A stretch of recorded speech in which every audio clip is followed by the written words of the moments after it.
What's going on, everybody? Welcome in to Blazers Uprise Live. Hope everybody's having a good day. We're starting on time today. That's a first. Normally we're a little bit later than this. We got Work Eric today as well. And we have... Oh, I forgot to fix my background. Yeah, fix that background. That banner is fallen. We got 3 games for picks against the spread, so it's going to be a really short segment, probably only a 45-minute stream. We're going to talk about the rumors that there's going to be some Neil Olshey news tomorrow, and then we'll also take your questions, and we will talk about the Blazers matchup against the Houston Rockets tomorrow. I love how your phone waited until you were live, Eric, to start blowing up. Yeah. But, let's just look at the picks against the spread standings. Let's just hop straight into things. Jackson only has till 3:45, so let's get through this quick for him. Everybody on Monday went 4-5 or 5-4, other than Trevin, who went 6-3, and then Zach went 2-7. So it was a rough day for Zach. Trevin now moves into second place. He was tied with Reese. Eric was in second place. He falls back to a tie in third. Still, everything's pretty close here. If you look at the double downs, you will see me continue to absolutely struggle. I wish I never came up with this segment, Eric. Without double downs, there would be a 4-way tie for last with Chris, Chat, Zach, and me. But since I came up with the idea of freaking double downs at the start of last year, or did I come up with that year one? I think we started doing it like halfway through year one. Halfway through year one, I came up with that idea. And it is biting me in the butt right now because I am 0-6. I'm going to start putting down if people won their double downs or not in the double downs section. So if you see the win, that means they won their double down last time, which was Monday. If it's an L, they lost. So the top 3 all won their double downs. Only 4 games today. We'll see if anybody can go undefeated with a 4-game slate. Let's jump straight into the first one. We got Toronto taking on, I gotta remember because I did this in the last stream, Philadelphia. Nobody in chat caught this typo last stream, so I should have seen if you guys could have caught it today. We got the Philadelphia 76ers going up against the Toronto Raptors. It's a 4-point spread. Philadelphia's favorite. Eric, what are the injuries? Let me find out. All right. If anyone in chat knows, go ahead. So Toronto has Siakam questionable, Birch out, and Watanabe out, looks like. Let me see if there's any updates on any of those 3. Pascal Siakam will be rested on Thursday as expected. Okay. Not sure. I guess they played last night, right? Kem Birch will miss at least 2 more games as of the 9th, so he is out. And Watanabe will not play either. Philadelphia still has a massive injury list, or people AWOL right now, including Joel Embiid, Ben Simmons. Chat can correct me about if I'm wrong, but I still don't think Tobias. Jackson says Tobias Harris is back tonight. He's back. He's playing tonight. Okay, so nice. He's playing. Thibault, Isaiah Joe, Grant Riller also out for the 76ers. All right.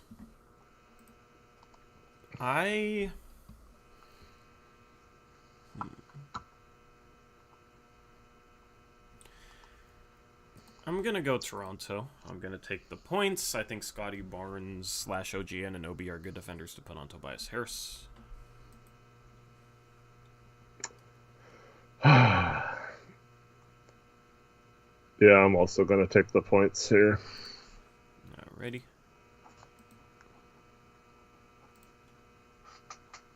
Jackson's going with Toronto.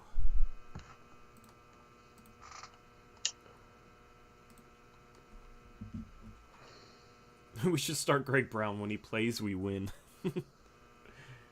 He plays because we're winning. Unfortunately, I don't think it would work the other way around. Reese is going Raptors. Bro, we need some variety in picks with only a 3-game slate. Also, Reese is number 1 in double downs, so I'm going to double down on the same team as him. I got to try something, man. I've tried it on my own long enough.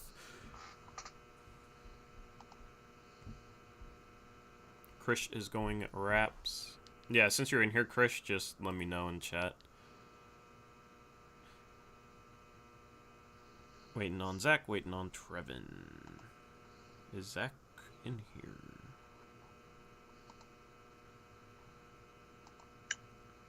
I have not seen Zach. He gets his internet back and then doesn't show up. Jeez.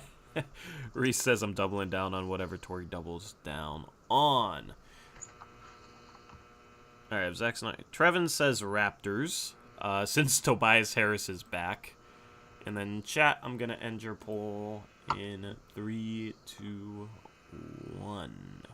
End poll. Raptors for chat. So it looks like it's a clean split.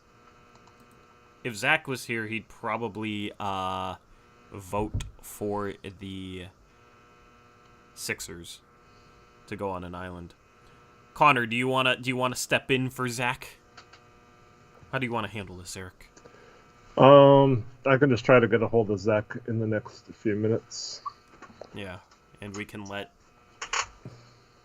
Connor vote for Zach, and then if Zach gets back to us, we can override Connor's picks. You want to do that?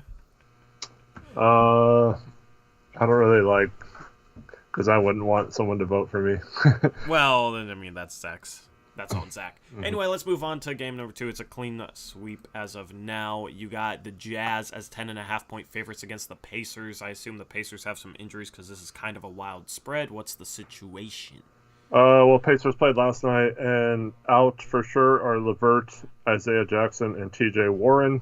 Not sure about any other possibilities. Since they played last night, I don't know if they've been resting Brogdon some, so he might not play. Not sure that one, if chat knows anything about that game. Mm-hmm. I'll let Reese. Reese is pretty on top of it usually. I'm trying to get a hold of Zach somehow. Reese texted him. Okay. Never mind.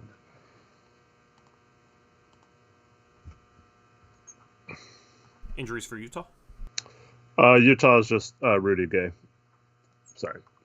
Has he played at all this year? No, he's been out. It's also kind of wild that they got 2 guys named Rudy in their rotation.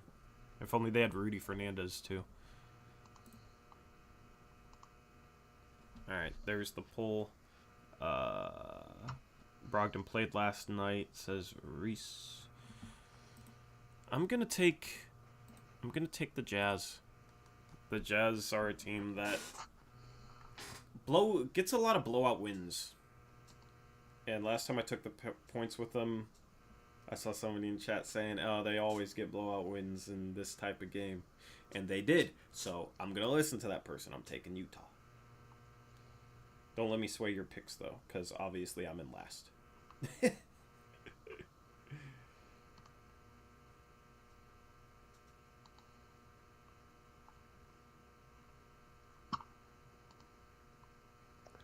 Man. Oh, Zach took Raptors, too. Zach took Raptors. He just messaged you his picks. He's in chat now. Okay, cool. All right. So clean sweep for game number 1. You hate to see it with 3 games. Game number 2, we got Krish going Indiana, Jackson going Indiana.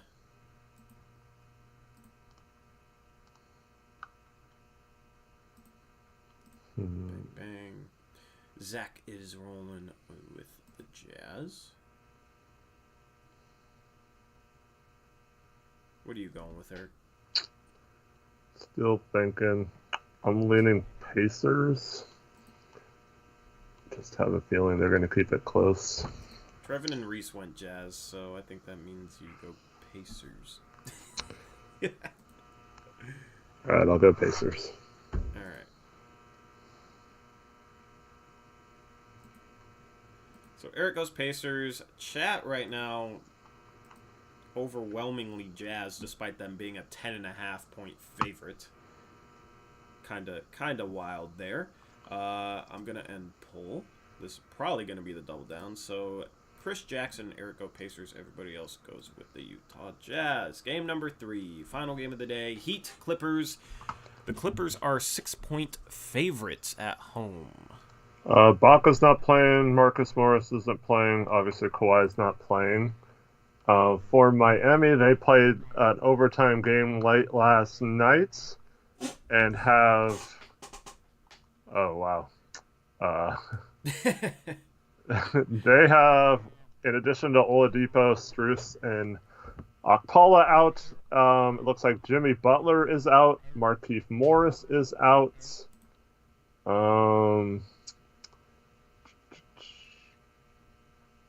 Let me just confirm these other two real quick. Yeah, so Butler is out for sure. Bam Adebayo and Tyler Hero questionable as of right now. And since that's the late game, we won't know for sure. But Hero and Adebayo questionable. That okay. makes it really... Okay. Wow. This is a layup, I think. This is, as Eric would say, easy money? Oh, man. Question mark? Now I gotta vote for the Heat.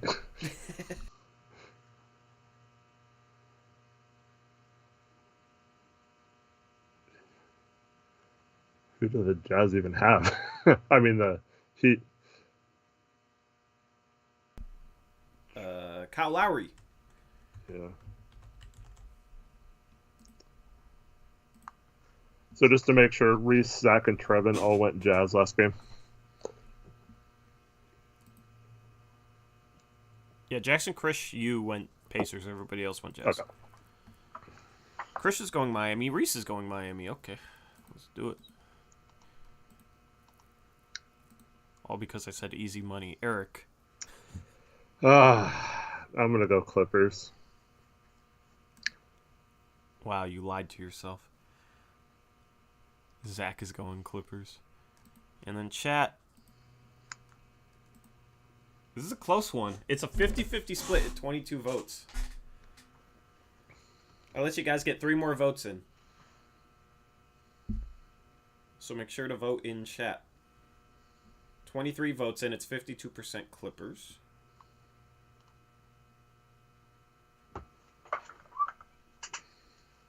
I'm ending poll. It's now at 27 votes. Let's see what the final...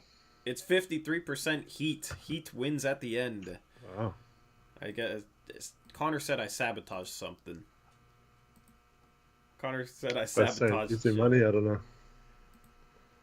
Alrighty. So Chat's, let's go to double downs. Chat's double down is the Jazz. Reese, what do you want to double down on, man? What are you feeling?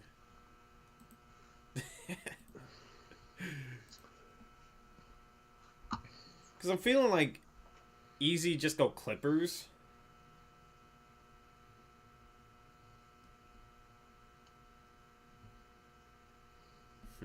You said easy money, so you have to bet Clippers, right? That's how it works. I don't have to do anything. Jackson goes Pacers. I don't have to do anything with my double downs. I'm 0-6. I am not confined to doing anything that I say. Like, whatever I say, like... True. That's why I'm letting the double down expert help me out. Chris is going Raptors.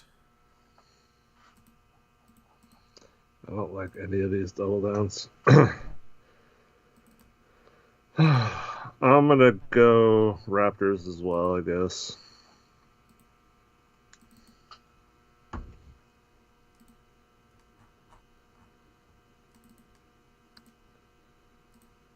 I don't like any of these games tonight. Zach is going Clippers.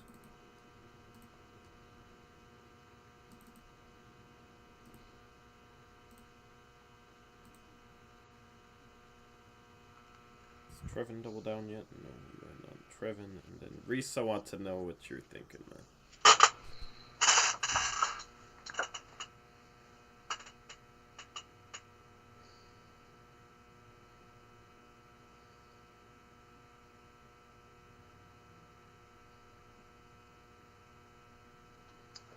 Just hear that buzz in the background. Nice. Reese, you want to go Raptors?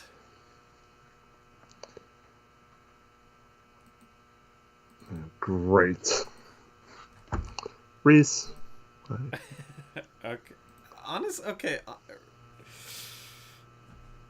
I don't.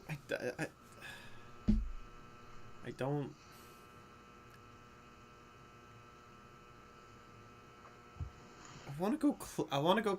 Reese, I don't think we're doing the same picks, man. I just if Raptors is the right pick and I'm wrong, I'm going to kick myself. Yeah. So you're going with Clippers? I'm going with Clippers. All right. I feel the tide turning. What did Trevin bet? Reese said he's confident with any. I don't know. Trevin hasn't said anything in a while. Trevin.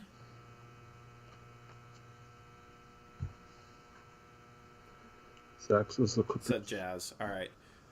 Trevin said Jazz. So let me throw Jazz up there. Surprisingly enough, you do have Chris, Reese, and Eric are going Raptors. Trevin and Chat are going Jazz. Me and Zach are going Clippers. And Jackson is going Pacers.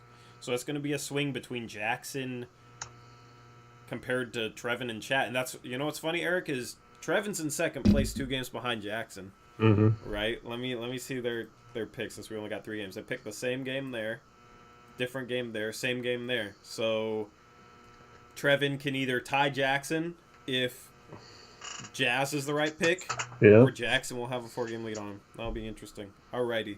That's picks against the spread. Thank you for participating. Sorry, it's such a low game segment. Only 3 games today. How many games do we have next Monday? I want to check that out of curiosity. Let's go here. Monday we have 1, 2, 3, 4. Bye, Jackson. Have a good night. Well, if you guys didn't, if this wasn't enough games for you guys, tune in Monday. We have 11 games to make up for this being a 3-game slate. Alrighty. So Dwight Jaynes, Eric, just getting straight into the meat of things. Was it Dwight Jaynes or was it? Yeah, it was Dwight Jaynes said something about he expects Neil Olshey news tomorrow. No other information unless I missed something. Chat, feel free to correct me. I didn't know he was on a Twitter hiatus too from people talking crap, I guess. Yeah, man. I mean, good old Blazer fans. Such a wonderful fan base on Twitter. You guys are wonderful. Other portions of the fan base are driving Dwight Jaynes to insanity, apparently. But yeah, so he broke his Twitter hiatus to say he expects something tomorrow. The good old Friday news dump, Eric. The good old Friday news dump. He also mentioned that in his tweet. Uh-huh. What do you expect tomorrow? I am now worried that he's going to just get some sort of like anger management or counseling or suspension or have to do something but keep his job. You think that's what's going to happen? Well, if they're firing him, I mean, I guess the team did announce it. It was Dwight Jaynes, but if they were going to fire him, I don't know why they wouldn't just do it. Why wait till tomorrow? So, I mean, maybe that's the conclusion of the investigation, and they want to fire him with cause. It's possible. In case you're not on Twitter, I did say that he deserves to be fired. I think whether you want to call it cancel culture or being soft or whatever you want to say, you can't promote this like good culture and want to have all these good people and all that stuff and then be the person in charge of all that and be a complete crappy human being to people. So I just think if he's looking in the mirror and trying to promote, and for the most part, I mean, you can say he's done pretty much what he said up until the Chauncey hire, if you want to debate that one. But before that, there hasn't really been many issues with this team in terms of uh, bad character or bad people. But if he's promoting an environment or the cause of an environment where people don't even want to go to work or have to avoid even making eye contact with him so he doesn't yell at them. I mean, he's the GM of a freaking team. Like, what does it matter? Like, if you're going to play at the practice facility, he doesn't affect Neil Olshey's job. He has no reason to be mad at those people. You know what I mean?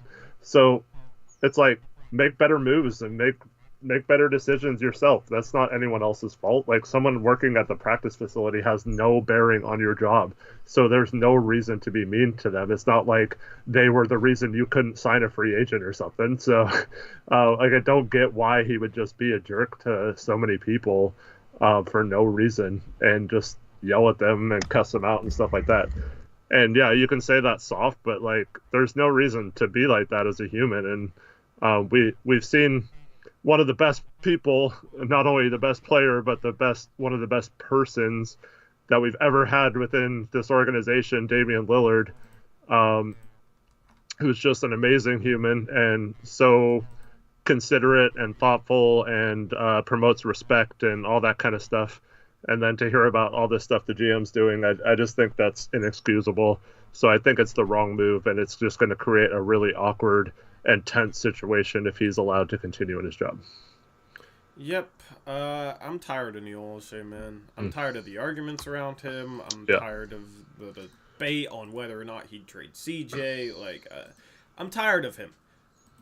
On the other hand, I'm kind of scared if they bring in somebody from the outside who comes in and just doesn't know, like, just thinks Nurkic is kind of trash and trades him for, like, Kem Birch. You know what I mean? Obviously, salaries won't work, but, like, that's, like, my worst fear is that somebody comes in and just, like, makes some horrible moves because they're an outsider. And apparently Jason Quick said that they would look at bringing in an outsider. I said I thought they would just go with somebody who's already in the front office, but if they bring in an outsider, I mean, I don't know. Danny Ainge has already been tied to us, and I feel like he'd probably be the leading candidate, but he hasn't been a guy who's made a splash move in Boston, you know? I feel like everybody would be like, yeah, we got Danny Ainge, and then a year later, it's like, oh, he won't trade CJ? Wow, you know? And then it's just literally replaced the name, and the narratives are all the same. You know what I'm saying? So, I don't know. Like, I'm just tired of the Olshey stuff in general, and if he had like really good job performance as a GM, then maybe he could survive this, or maybe he should be able to survive this with some counseling or whatnot. I don't think that counseling will fix this. This seems like kind of a personality trait with him. That's not something that's, you know, easily fixed. A dude just seems like an arrogant asshole. But his job performance, like, although I think he's been solid to good in the past couple of years, I still think he's made a couple of mistakes, and you look back beyond that, and he's definitely made his fair share of bad moves. His job performance is mediocre, in my opinion, like for his 9 to 10 year tenure here. And when you have a mediocre GM and then this, usually they don't survive. So I'm expecting him to be fired. I'm expecting the investigation to conclude and then them to fire him with cause, right? Because they don't want to pay him out. They want to have enough of a justified reasoning legally to be able to void his contract and not pay him the rest. Because otherwise, if they just straight out fire him, they have to pay him the rest. So it's a situation where that's my hope. I'm down to do a Olshey has been fired stream tomorrow. Like, I'm down with that. You know, I'm not sitting here like, oh, I really want it to happen as much as some other fans of this fan base, but I'm at the point where I'm okay with moving on. I'm okay with moving on. I'm tired of him. I'm tired of the narratives. Let's go get somebody else. Now, that could be bad. Like I said, we'll have to wait and see on that. Yeah,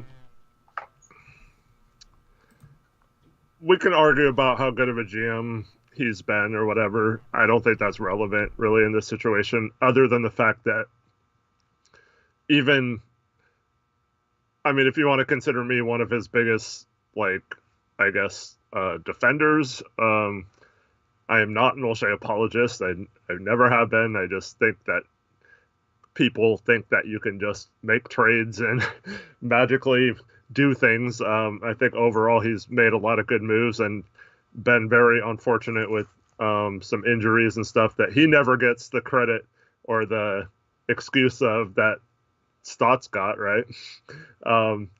But at the same time, like, it hasn't been good enough to warrant you being a jerk on top of that. So if you're winning championships, right or wrong, if you're a movie executive and you're putting out, $300 million box office movies every time, for some reason, those people get away with a lot more than if your movie bombs or if your team is struggling to make the playoffs, even if they have a playoff streak. It hasn't been pretty some years with losing in the first round and stuff like that. So overall, his job has not been good enough to warrant how much of a jerk he seems to be behind the scenes. The only reason why I think this could play out differently is because I still think Jody likes him, and I still think Jody has basically given him the keys to the basketball side of this and doesn't know what to do without him. And so she's trying everything she can. I mean, this is just speculation, but like, in my opinion, she's trying to not lose him because she's afraid of what's going to happen when she does lose him. Yeah, I don't know, man. I'm just ready for news on this because this obviously broke last Friday, and then you hear little anecdotal stories, which just kind of confirms what was broken. You know what I mean? Like, none of the stories that have come out have been like, oh, really? It's like, oh, of course, he's just a jerk, So unless we don't know about the incident that triggered the investigation, but from everything I've heard is that it's basically just like hundreds of little things, and there's not like one like smoking gun type incident that's going to ruin him or whatever. So it's tough to know what they're thinking or what they'll do. Yeah. Anything else on this? Maybe we'll take questions from chat. I want to take questions from chat. I've kind of been ignoring chat in previous streams. Part of that is because some of the trolls that we get in chat. Obviously, over here, it's a lot better environment than post-game streams. So if you guys have any questions on the Olshey situation that you want us to answer, feel free to fire them away for a good 5-10 minutes. Then we'll preview Rockets. I know Blazers. I know people said that Danny Ainge retired, but I mean, who knows? I did see a story yesterday that Ainge would be the leading candidate in our first phone call, but it also said that they hadn't heard from Ainge on whether he'd be interested or not. So that's all just speculation at this point. Yeah. Give us your questions. And, as far as Masai Ujiri goes, that's not an option. I just want everybody brings up his name and he just signed a new contract. That is not an option. I'm not saying Chris, just bringing him up as an option. Just I've definitely seen people talk about him. Well, they're mentioning Bobby Webster as his right hand man because he's the GM technically there, but Ujiri makes all the decisions. So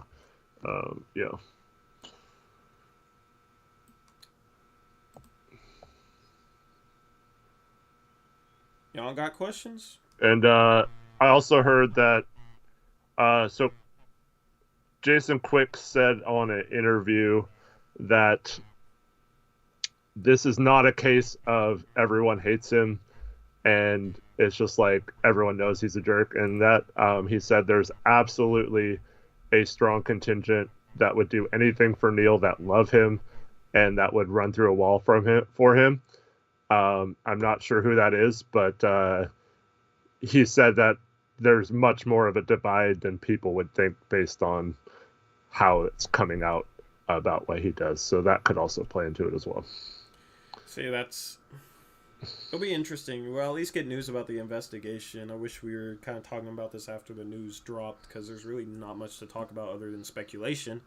But it's like everything I've been hearing just makes it sound like everybody hates him. So if it's more divided, obviously that's going to be interesting to see how that plays out. So I just if they don't fire him, is going to be brutal. It's going to be brutal, Eric. It's going to be a firestorm of epic proportions from half this fan base. And it's going to be... It's not going to be fun. So, Near Zero 12 says, what about a former coach like Mike D'Antoni? Like, normally I wouldn't have a problem with something like that, but, well, D'Antoni in particular I wouldn't want because he has this type of offense that I don't think would mesh well with what Billups is trying to do, so his personnel probably wouldn't match that. But in my opinion, see, the problem is you almost need a guy like Danny Ainge who has been a long time guy in this league. And because, like I said, Jody isn't involved in like the basketball decisions, she leaves that up to Olshey. So you need someone who's going to be able to run the entire basketball part of it. And I don't know if just grabbing some random coach is like that will struggle to not only maybe not even be a good GM, we don't know, but also might not have ever been in charge of a whole practice facility or like a whole basketball operations side of things. So that's why I'm with Torrey that I think they'll just promote someone who from within that already has an understanding of what it takes to do his job, or hire someone like that that's really established. But I kind of want some, much like with the coach, like swing the fences for an upside guy that you don't know much about, but that's also kind of a bad fit right now with everything going on. Yep, agreed. The Blazers aren't going to get moved to Seattle, Adam versus Eve. Come on. Come on. That ain't happening. But Danny Ainge kind of sat on his hands the past few years, so people say, oh, we need an aggressive GM. I don't. Yeah. Like, Danny Ainge isn't an aggressive GM. People just think he's aggressive because the Celtics were, like, tied to multiple players. Yeah. Right? But he didn't get it done. Well, he ended up keeping all his draft picks, and then... yeah, outside of Tatum and Brown, basically missed on all of them, and could have had several stars to pair with those guys at different points. And the one he chose was Kyrie Irving. Yeah. Like, nice. I mean, obviously we know a bit more about how Kyrie operates now than we did back then, but still, that's the guy they chose was Kyrie Irving, man. That's questionable. Especially when you already had Isaiah Thomas. Obviously, Isaiah Thomas kind of fell off and probably would have fallen off if he stayed in Boston with his injuries and whatnot. So I'm not saying necessarily that was a bad trade. It's just like the only splash move he made was for a very questionable player. Mm-hmm. I've also heard some rumblings, speaking of Boston, that someone like Jaylen Brown might be available more so than was maybe thought. And, I mean, I'd love to go get Jaylen Brown. I love the trades. This would be a weird dynamic. If Ainge got the GM job here, would him and Stevens like trade with each other, or would Stevens be like, "Oh heck no, I'm not gonna be the one who gets ripped off here or whatever," or would it be more of a chance? I don't know. I have no idea. I still think it's weird that Stevens even went into the front office versus like coaching elsewhere or going back to college or something. But yeah. I mean, I would love to trade CJ, and I mean, shoot, I might even give up Anthony Simons for Jaylen Brown, CJ and Ant for Jaylen Brown. I don't know, man. Like, Jaylen Brown would be great as our starting two, or no, he'd be our starting three. He's big enough to play the three. Yeah. For sure. He's like 6'6" with a decent wingspan, if I recall correctly. So you have Norm at the 2 and him at the 3, and he's a more efficient scorer than CJ now, and more of a guy who just kind of operates within the flow of the offense, you know? Janelle says we're talking trades now. I mean, Sorry, got caught. Like Jaylen Brown, I mean, it's the same stuff I said this past offseason, so it's not anything new. Shout out Gray Hughes Investigates, $5 dono. He asks, do you pick a GM for the style of play the GM wants, or does the GM merely get players to match what the coach wants? You would probably want to get a GM that kind of has the same vision as Chauncey. You wouldn't want to bring in a GM who clashes, but it wouldn't be a situation where the GM would come in like with no power and basically just do what the coach says. Right.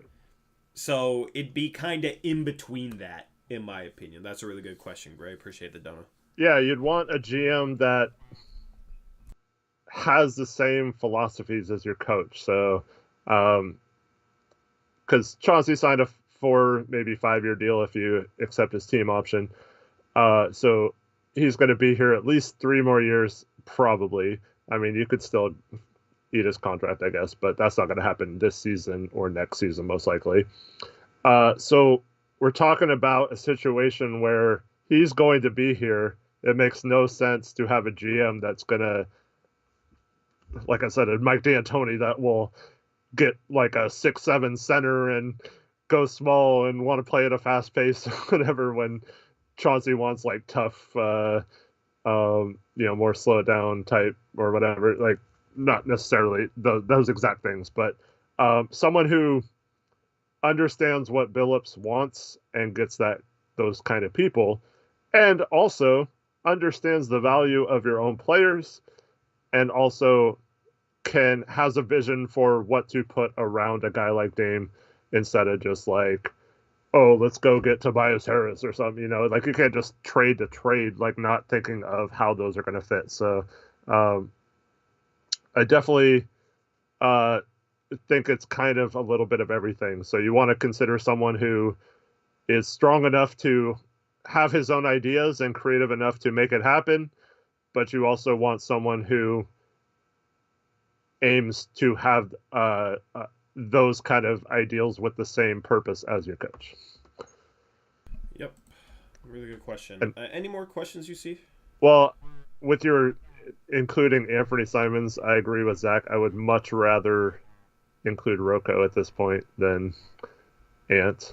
Oh, absolutely. That's the thing is, you trade CJ for a 3, it opens up more guard minutes for Ant. Like, I'm just thinking about what they would maybe want, and they need some dynamic guard play. Yeah. Here's the deal. CJ makes, I think, almost $6 million more than Jaylen Brown, if I'm not mistaken. So that there could be a way to get a better player and get under the tax, which would be very, very good all the way around. It's just like trading Jaylen Brown, who's younger and better than CJ, for CJ. It's just like, I don't know. Like, the only way I could see that happening is if Ainge and Stevens had a good relationship and they, didn't want Jaylen Brown. But, like, Jaylen Brown's been tied to Ben Simmons, which would be a great trade for Philadelphia. For Boston, it'd be horrible, in my opinion. I don't know. I just don't see that sort of trade formulating itself, But, like, if we brought in a new GM and then they traded for Jaylen Brown, CJ and Rocco for Jaylen Brown, they'd immediately, like, the attitude of this fan base would be, everybody would be hyped. Everybody would be chilling, man. Like, I hope, I pray that happens. I mean, Jaylen Brown last year averaged 25 points per game, 6 rebounds, 3 assists, shooting 54% from 2 and 40% from 3. And his numbers are basically identical this year. I mean, the dude he's a solid defensive player. So, yeah, I mean, you go out and get, he's 25 years old too. So, yeah, you absolutely go out and get him if you can. If you can do CJ and Rocco, and then you move Nance to the starting 4, and then you obviously would have to replace Nance's role at the backup power forward. But it's not like we're playing him much anyway at the backup 4, so. Here's where you get creative, is you could, if you traded Rocco and CJ, that gives you a lot of wiggle room to bring in another player from a third team, or I don't know if Boston really has a power forward we'd want, and still stay under the tax. So if you could get creative and identify that guy on another team to be the backup 4 too, that would be nice. Yeah.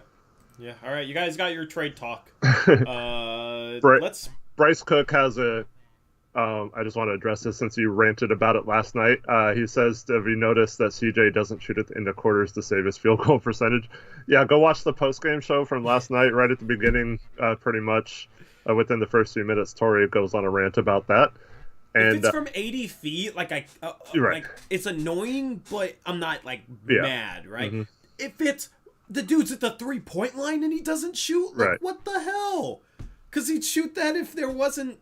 Yeah. If there was more time on the clock, he'd probably shoot a step back contested jumper. Like what?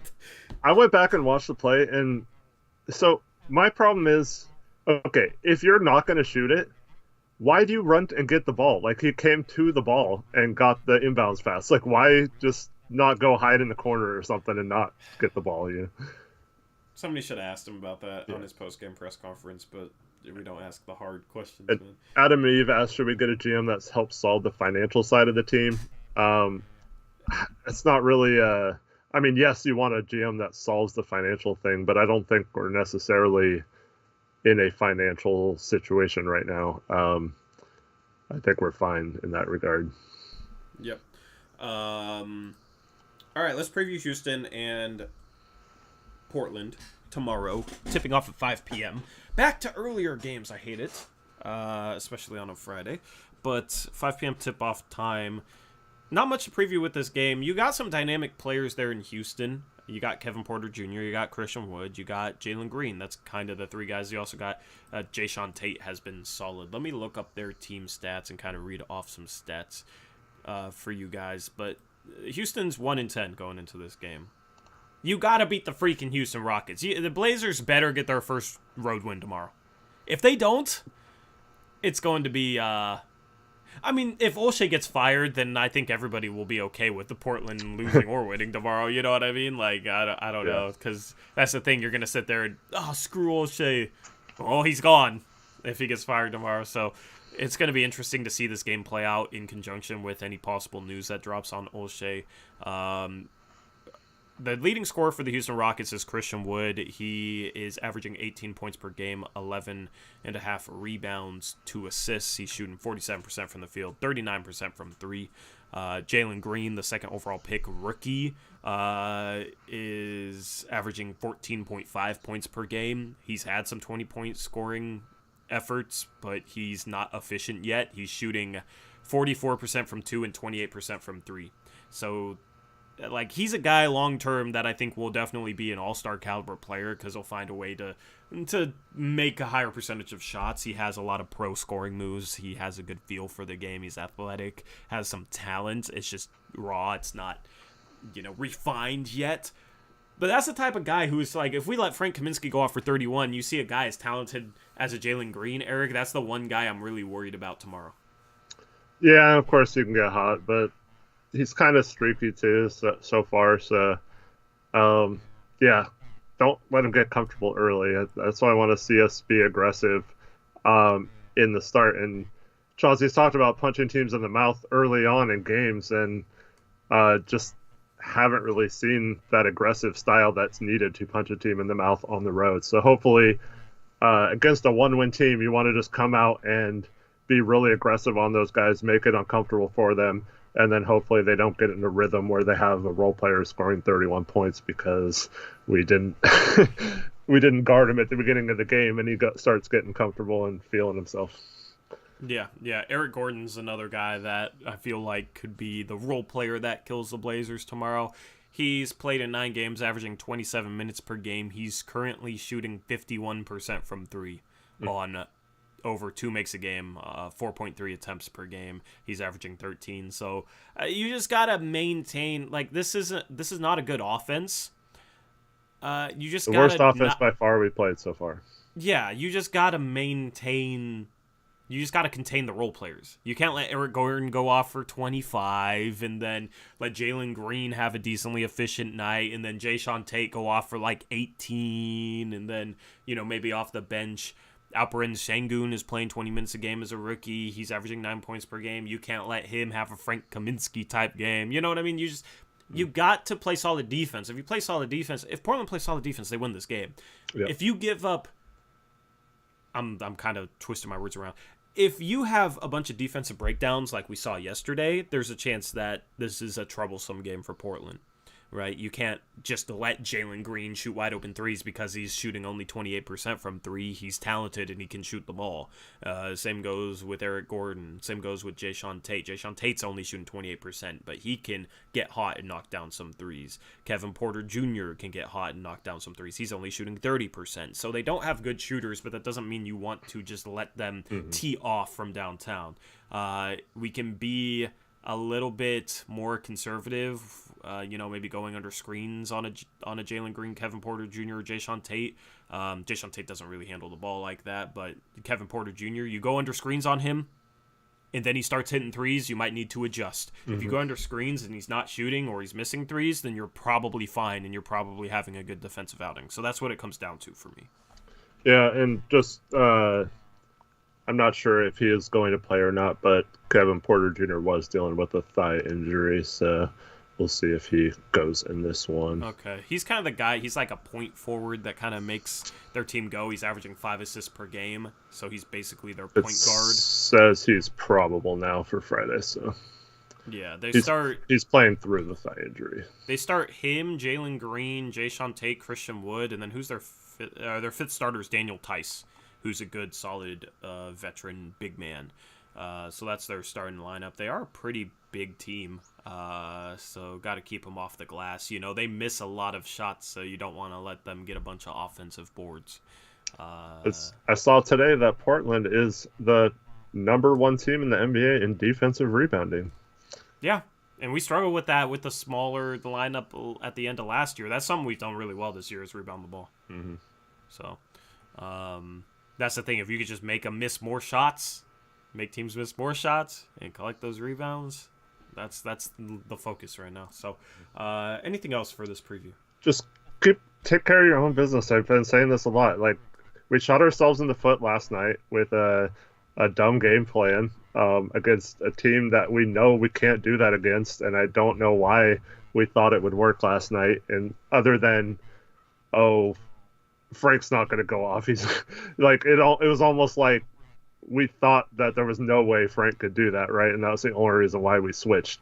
Because if Ayton would have played last night, I feel like we wouldn't have done that, if that makes sense. So it's like, just don't shoot yourselves in the foot. Like, if you have a loss or whatever, do it because another team played so well they beat you and did something different. And I just hope we realize that we can't just, because we're playing Houston, this is an easy win or whatever. Like, no, we have to play the way we need to play 100% of the time. We can't take our foot off the gas. We cannot come out and get complacent at all at any point in these games until we have a comfortable lead and we have like our garbage time in the fourth quarter. So like, I just feel like this is going to be a good test to see if this team is ready to not only play a good defensive game against a bad defense, but also to like have that same hunger to win every single game right now, because they need that. Yep. We saw that too much last year where we come out just not with the right mental focus against a team like this. So they're 1-10. Like, Portland needs to go and like, we're 0-7 on the road? Mm-hmm. Is that what they are now? No, 0-6. Yeah. 0-6. So same as my double down. Record. So if I win my double down tonight, I think it's good news for tomorrow. You got to go in there like, we're 0-6 on the road. We need to freaking get this game. If we don't get this game, we might be 0-10, 0-11 on the road, because they have some harder road matchups coming up. Like, they got to come out with a sense of desperation, being 5-7, going against a team that they should beat. That should ramp up the pressure, in my opinion. If you're going against, the Phoenix Suns or something, like, you're not necessarily supposed to win that game on a second night of a back-to-back. You can kind of play freer, you know what I mean? But this team might need some pressure. It might be a situation where they need to feel like their backs are against the wall a little bit, and I feel like that could be the case going up against a team that they should beat, especially if Houston hits some shots early. Then I don't know. I don't know where I'm going with this. It's just like, this team is so mental on the road. Yeah.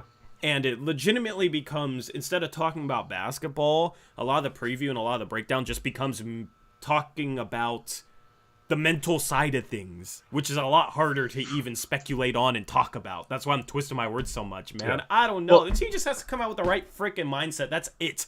But that's why, I mean, after, I forget which game it was, it might have been the Clippers 30-point, but I thought it was later in the season than that. But there was a time where Billups said, he was asked how much of the game film he broke down or whatever, and he said it was more about our mindset throughout the game and getting our minds right about how we're approaching the game and doing things on the court, what's going on in our heads. And so if that's true, if that's what he's preaching, eventually, hopefully, that will rub off on the players. And like you said, we'll be much better off for it. Yep. Anything else you want to say for this stream, Eric? Yeah, so I just want to say what's up to James D in chat. He says, hey, first time catching a live show, but have turned into literally every recording, spreading the good word about you guys. Keep up the good work. We appreciate you, James, and thanks for commenting. And welcome to a live show for once. Yeah, welcome to us in the flesh, so to say. And I do want to say one other thing. I know you want to go, Tori, but let me just say, I want you guys to hopefully learn something from us.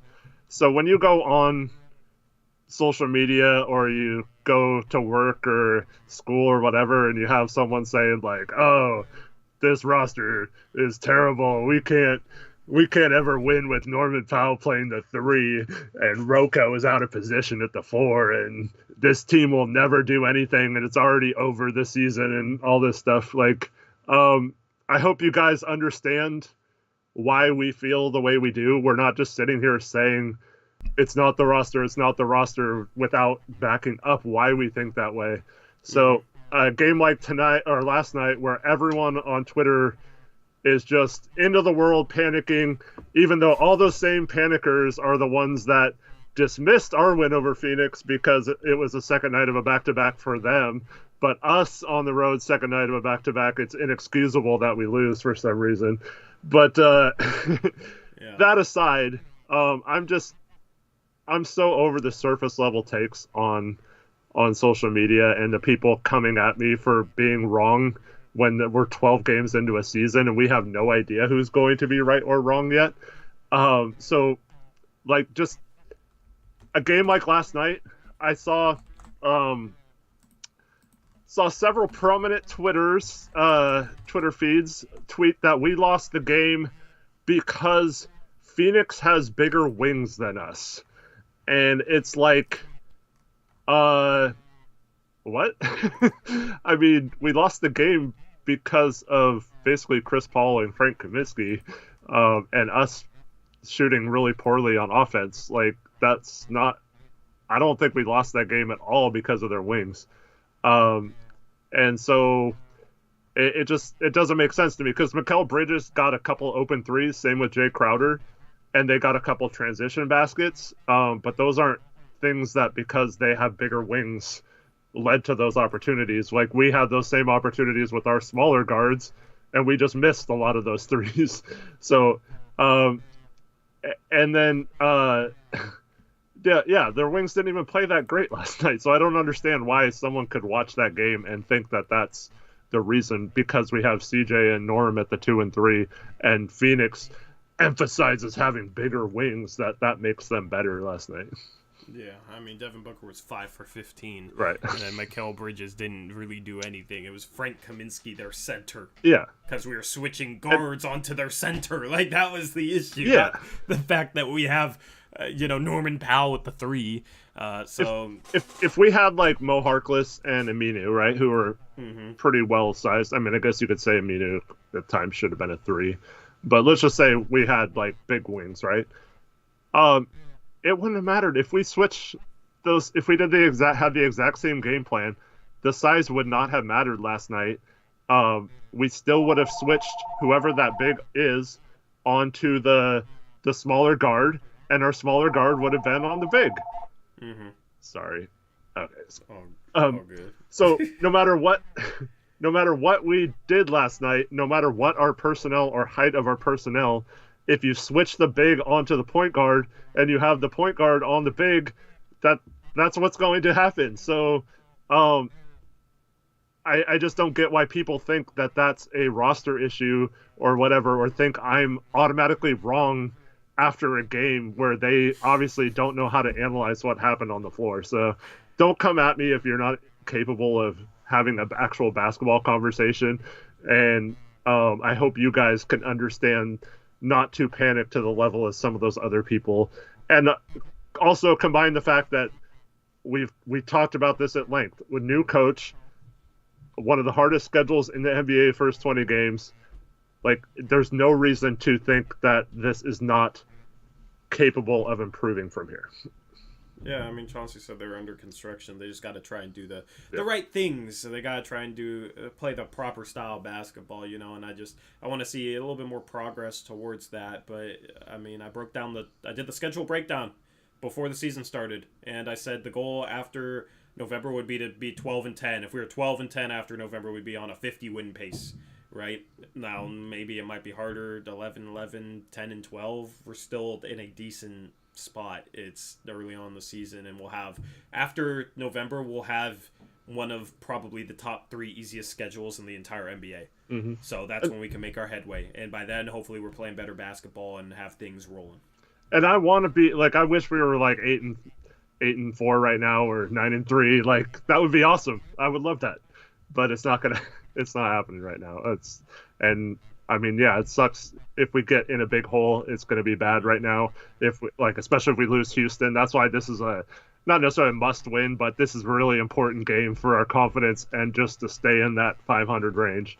But I think as long as we take care of business on Friday, we're still okay. And if we can figure out not to have these lethargic games, I think we'll be fine. Yeah. Apple says we only panic when you guys panic.